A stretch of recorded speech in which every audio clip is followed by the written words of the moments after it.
السلام علیکم کلاس 8، کیا حال ہیں آپ سب کے؟ کیسے ہیں آپ لوگ؟ چھٹیاں کیسی گزاری ہیں آپ نے؟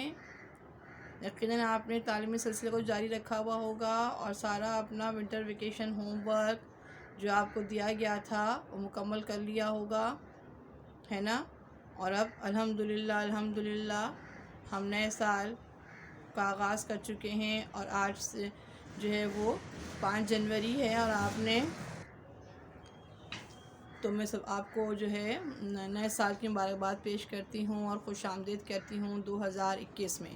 2021 کا آغاز ہو چکا ہے اور ہماری آن لائن کلاسز بھی دوبارہ سے پھر شروع ہو گئی ہیں، اور ہم نے اپنا تعلیمی سلسلہ پھر سے ایک بار جو ہے وہ شروع کر دیا ہے، اور آپ یقیناً جو ہے اپنا کام جاری رکھے ہوئے ہوں گے، اور آپ نے بہت کچھ یاد بھی کیا ہوگا اور اس کو لکھا بھی ہوگا، جیسے کہ میں نے آپ کو پچھلی کلاسز میں سمجھاتی رہی ہوں کہ اپنے طور پر آپ جو ہیں جتنا پڑھایا گیا تھا ماہ دسمبر کا نصاب وہ آپ نے یاد کر لیا ہوگا۔ پھر جیسے ہی انشاءاللہ تعالی ہم ابھی آپ سے کاپیاں بھی منگائیں گے چیکنگ کے لیے، تو وہ بھی آپ کو اسکول میں بھیجنی ہوں گی کسی کے ذریعے اپنے پیرنٹس میں سے، تو پھر وہ ہم انشاءاللہ چیکنگ کا بھی آغاز کریں گے۔ اور پھر دیکھیے اب جیسے ہی فزیکل کلاسز ہماری جو ہیں وہ باقاعدہ انشاءاللہ حکومت نے جیسے اعلان کیا ہے 11 جنوری سے اسٹارٹ ہوں گی، لیکن ابھی ہم دیکھتے ہیں کیا ہوتا ہے، کچھ ابھی اس بارے میں آپ کو حتمی طور پر کوئی بات نہیں کہہ سکتی، ٹھیک ہے؟ ابھی یہ ہے کہ ہم نے اپنا ماہ جنوری کا نصاب لکھنا ہے، کاپی پر آپ نے ٹائٹل پیج بنانا ہے۔ سب سے پہلے ٹائٹل پیج بنائیں گے آپ ماہانہ نصاب کا، اور ماہ جنوری کا نصاب لکھیں گے، اور 2021 جو ہے وہ آپ اس کا جو ہے آپ نصاب لکھیں گے۔ ماہ جنوری 2021 لکھیں گے آپ۔ پھر آپ سبق سائنس کیا ہے اور کیوں ہے، سبق ہے ہمارا سائنس کیا ہے اور کیوں ہے۔ پھر نظم ہے ہمارے پاس میرے نغمے تمہارے لیے ہیں، اور قواعد میں ہم نے مراسلہ، خط اور درخواست کرنی ہے۔ یہ آپ کا ماہ جنوری کا نصاب ہے، اس کو آپ کاپی پر بہت ہی گڈ ہینڈ رائٹنگ میں تحریر کریں گے، ٹائٹل پیج بنائیں گے بہت خوبصورت سا، اور پھر اپنے کام کا آغاز کریں گے۔ سب سے پہلے ہمارے پاس جو سبق ہے، سبق سائنس کیا ہے اور کیوں ہے، اس کی میں آپ کو مثالی بلند خوانی پیش کروں گی، اور آپ نے اس کی تقلیدی بلند خوانی کرنی ہے۔ بہت اچھی طریقے سے اس کو آپ نے پڑھنا ہے اور سمجھنا ہے، ٹھیک ہے؟ چلیے آئیے ہم اپنے ماہ جنوری کے نصاب کا آغاز کرتے ہیں، اور اس میں جو پہلا سبق ہے سائنس کیا ہے اور کیوں ہے، اس کی میں بلند خوانی آپ کے سامنے پیش کرتی ہوں۔ چلیے آج ہم سائنس کیا ہے اور کیوں ہے سبق کا آغاز کرتے ہیں۔ میں اس کی مثالی بلند خوانی پیش کر رہی ہوں، ٹھیک ہے؟ صفحہ نمبر ہے آپ کا 127، پیج نمبر 127، اور سبق کا عنوان ہے سائنس کیا ہے اور کیوں ہے۔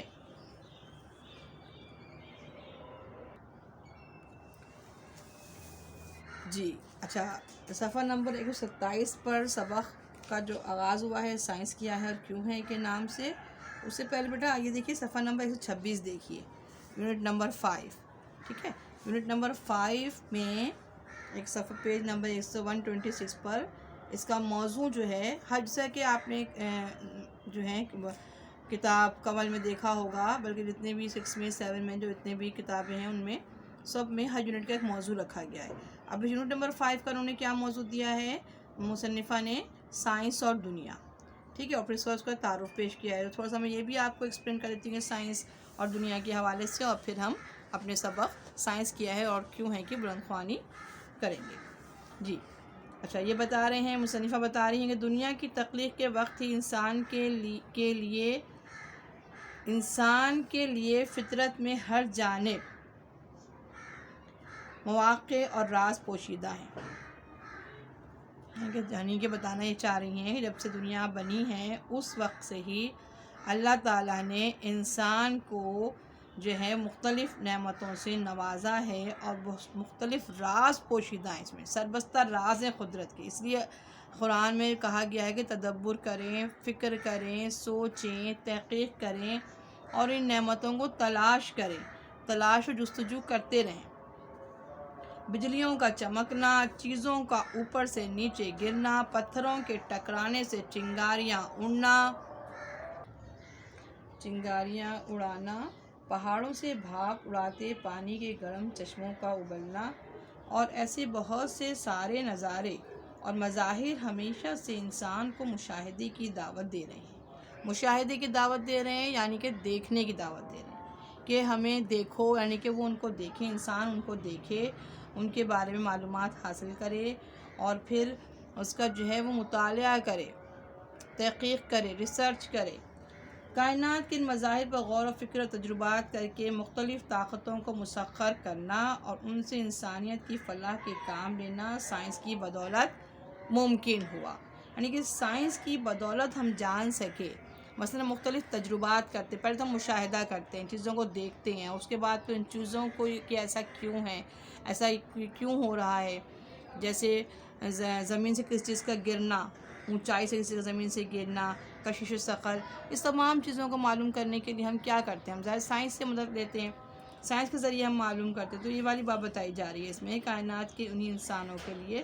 اچھا، پھر بتایا گیا ہے کہ انسان کی فلاح کے کام لینا سائنس کی بدولت ممکن ہوا، یعنی کہ انسان کی فلاح کے کام، یعنی کہ صحت کے حوالے سے یا کون سی جڑی بوٹیاں انسان کو فائدہ پہنچاتی ہیں، کون سی جو ہیں وہ فائدہ مند نہیں ہیں، ان سب کے بارے میں ہمیں معلومات کون فراہم کرتی ہے؟ سائنس فراہم کرتی ہے۔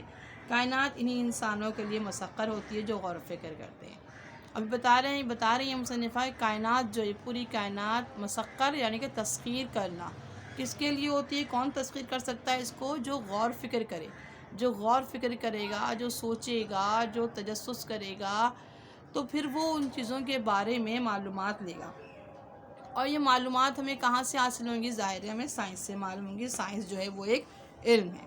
عام طور پر سائنس کے لفظ 17ویں 18ویں صدی عیسوی سے شروع ہونے والی ترقی کا خیال آتا ہے، جب بھاپ اور بجلی کو کام میں لا کر انجن اور مشینیں چلائی گئیں، لیکن دراصل موجودہ سائنسی ترقی کی بنیاد 8 سے 700 سال پہلے رکھی گئی تھی۔ اب بتا رہے ہیں کہ 18ویں صدی عیسوی سے جو سائنس ترقی کا خیال ذہن میں آتا ہے۔ سائنس کی جو ترقی ہوئی ہے وہ کس صدی میں بتائی جا رہی ہے؟ 18ویں صدی عیسوی میں، جب بھاپ اور بجلی کو کام میں لا کر انجن اور مشینیں چلائی گئیں۔ یعنی کہ ظاہر مشین جو ہے نا، مشین سے ہی سب کچھ ہوا، مشین سے ہی ساری چیزوں مختلف کام کرنے میں ہم نے مدد حاصل۔ اچھا، یہ بتایا جا رہا ہے کہ کیسے ہم نے مشینوں کو جو ہے وہ کام میں لایا، کس طرح سے مشینیں بنی، کس طرح سے کیا انہوں نے بھاپ اور بجلی کو کام میں لا کر کیا چیز بنائی گئی؟ انجن بنائی گئی یا مشینیں چلائی گئی۔ دراصل موجودہ سائنسی ترقی کی بنیاد 8 سے 700 سال پہلے رکھی گئی تھی، جب مسلمان سائنسدانوں کا سنہری دور تھا۔ لیکن 700 سال پہلے مسلمان سائنسدانوں کی ترقی کا سنہری دور تھا، اور مسلمان سائنسدانوں نے ہی جو ہے وہ مختلف زیادہ تر ایجادات کی، اور ان سے ہی مغربی دنیا نے استفادہ حاصل کیا اور آگے جا کر اس کو ترقی دی اور اس کو عروج تک پہنچایا۔ لیکن اس کو ایجاد کرنے کا سہرا، مختلف قانون کو جو ہے وہ کامیاب کرنے کا سہرا وہ مسلمان سائنسدانوں کے سر رہا۔ بیشتر اشیاء مثلاً گھڑی، دوربین، کیمرہ وغیرہ ایجاد ہو چکی تھی یا ان پر تحقیق مکمل کر لی گئی تھی۔ آج سائنس کے فوائد ہمیں ہر شعبہ زندگی میں نظر آتے ہیں، جگمگاتی روشنیاں ہوں اور ٹھنڈا کرنے والی مشینیں، یعنی ہم دیکھتے ہیں کہ جتنی بھی جتنی بھی لائٹیں ہیں وہ کس کی مرہون منت ہیں؟ سائنس کی مرہون منت ہیں۔ جتنی ایجادات ہیں، مشینیں وغیرہ، مثلاً ریفریجریٹر، ایئر کنڈیشن، یہ سب کچھ بھی سائنس کی مرہون منت ہے۔ لاکھوں میل دور ہونے والے کھیلوں کے مقابلے اپنے کیمروں میں دیکھنا یا خلائی سفر سب ایک کلک یعنی انگلی کے ایک اشارے کے منتظر ہیں۔ ہو سکتا ہے کہ کچھ عرصے بعد یہ اشارے بھی نہ رہیں، بلکہ دماغ میں پیدا ہونے والے خیالات کی شعاعیں ہمارے لیے ان مشینوں کو حرکت دے دیں۔ یہاں یہ بات ذہن میں رکھنے کی ہے کہ انسان کو وہی اور اتنا ہی علم حاصل ہوتا ہے جتنا بنانے والے یعنی رب کی مرضی ہوتی ہے، سو وہ جب چاہتا ہے علم کے دروازے کھول دیتا ہے، لیکن دروازہ اسی کے لیے کھولتا ہے جو دروازے تک کوشش کر کے پہنچتا ہے، اور اسے دروازہ کھولنے کی جستجو ہوتی ہے۔ مادی ترقی کے ساتھ ذہنی اور روحانی ترقی بھی بہت ضروری ہے۔ نہ صرف مادی ترقی انسانیت کے زوال کا سبب بن سکتی ہے، اور اکثر ایسا ہی ہوتا ہے۔ یہاں مصنفہ نے جو ہے آپ کو پوری ڈیٹیل میں پہلے موضوع بیان کیا ہے کہ سائنس اور ہماری دنیا کے متعلق چیزوں کے بارے میں کون کون سی چیزیں کب ایجاد ہوئی، ترقی کیسے ہوئی، اور مسلمان سائنسدانوں نے جو ہے کتنی ترقی کی، یہ ساری باتیں انہوں نے بتائی۔ اور ایک بات جو قابل ذکر انہوں نے بتائی ہے وہ یہ بتائی ہے کہ اللہ تعالیٰ جس سے جتنا چاہتا ہے اتنا ہی علم دیتا ہے نا، اور جتنی اس کی کہ مرضی ہوتی ہے، جتنی اس کی مرضی ہوتی ہے۔ اچھا، ایک بات جو انہوں نے بتائی ہے نا، بہت ہی توجہ طلب بات ہے کہ وہ جب چاہتا ہے علم کے دروازے کھول دیتا ہے، یعنی کہ علم جو ہے وہ ایک دروازے کی طرح ہے، لیکن دروازہ اسی کے لیے کھلتا ہے دروازے تک کوشش کر کے پہنچتا ہے، اور اس دروازہ کھولنے کی جستجو ہوتی ہے۔ اگر آپ حاصل کرنا چاہتے ہیں علم تو پھر آپ اس تک پہنچیں گے، اور اگر آپ حاصل کرنا نہیں چاہیں گے، آپ کو جستجو نہیں ہوگی، تو پھر آپ کچھ بھی حاصل نہیں کر سکتے۔ اور پھر اس زمرے میں ایک بات اور بتائی کہ مادی ترقی، یعنی کہ مادی یعنی کہ میٹلسٹک جو ہے اس کی ترقی کے ساتھ ساتھ ذہنی ترقی اور روحانی ترقی بھی بہت ضروری ہے، کہ ہم اپنے ذہن کو ترقی دیں، اپنی سوچ کو وسیع کریں، اپنے شعور کو وسیع کریں، ٹھیک ہے۔ اور روحانیت، یعنی کہ روحانیت سے مراد ہم اپنی روح جو گہرائی ہے، روح میں جو اترنے والی چیزیں اس کو ہم پڑھیں، اس کی اسٹڈی کریں، یعنی کہ ہمیں اپنی جو ہے روحانی طاقت کو بھی بڑھانا ہے، روحانی ترقی بھی حاصل کرنی بہت ضروری ہے۔ صرف مادی ترقی انسانیت کے زوال کا سبب بن سکتی ہے، یعنی روحانی سے مراد یہاں پر یہ ہے کہ ہماری روح جو ہے وہ کن چیزوں سے خوش ہوتی ہے، کن چیزوں سے اس کو تقویت ملے گی، وہ غیر مادی چیزوں سے تقویت ملے گی، کہ روح نظر نہیں آتی اور مادی چیزیں نظر آتی ہیں، تو لہٰذا ہمیں کیا کرنا ہے، اپنی روح کو تقویت دینے کے لیے کس کا علم حاصل کرنا ہے، قرآن کا علم حاصل کرنا ہے۔ جب ہم قرآن سے اپنا تعلق جوڑیں گے تو ہماری روحانی طاقت میں بھی اضافہ ہوگا، اور ہماری روحانی جو ہے علم میں اضافہ ہوگا۔ آئی بات سمجھ میں؟ ٹھیک ہے۔ اب ہمارے پاس سبق ہم پڑھنے چلے ہیں، کون سا؟ سائنس کیا ہے اور کیوں ہے۔ تو بچوں اب زیادہ ویسے ٹائم ہو گیا ہے لیکچر کا تقریباً، تو ایسا کرتے ہیں کہ اس سبق کو میں آپ کو اگلی کلاس میں اس کی بلند خوانی کریں گے۔ اس وقت تک کے لیے مجھے اجازت دیجیے۔ اللہ حافظ۔